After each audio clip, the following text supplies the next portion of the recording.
അങ്ങനെ almost 1.5 months vacation കഴിഞ്ഞിട്ട് ഞങ്ങൾ തിരിച്ച് പൂനെയിലേക്ക് പോവുകയാണ് നാട്ടിൽ നിന്ന്. പ്രഗ്നൻസിയുടെ 35th വീക്കിലാണ് ഞങ്ങൾ ട്രാവൽ ചെയ്യണേ. ഹെവിലി പ്രഗ്നൻ്റ് ആയിരിക്കണം ഈ ടൈമിൽ ട്രാവൽ ചെയ്യണതിൻ്റെ മെയിൻ റീസൺ ഞങ്ങളുടെ ഡെലിവറി പൂനെയിൽ പ്ലാൻ ചെയ്തുകൊണ്ടാണ്.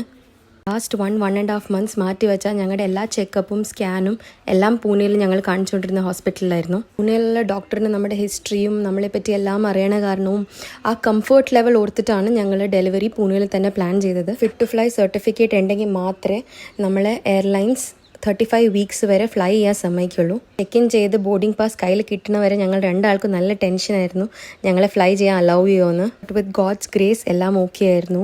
ചെക്ക് ഇൻ ചെയ്തു, സെക്യൂരിറ്റി ചെക്കിനൊക്കെ കഴിഞ്ഞ് ഞങ്ങൾ ലോഞ്ചിലേക്ക് പോയി. രാത്രി 2:30 ഫ്ലൈറ്റ് ആയ കാരണം ഞങ്ങൾ ലോഞ്ച് ചെന്നപ്പോൾ അവിടെ പ്രതീക്ഷിച്ച പോലെ ഡിന്നർ ഓപ്ഷൻസ് ഒന്നും ഇല്ലായിരുന്നു.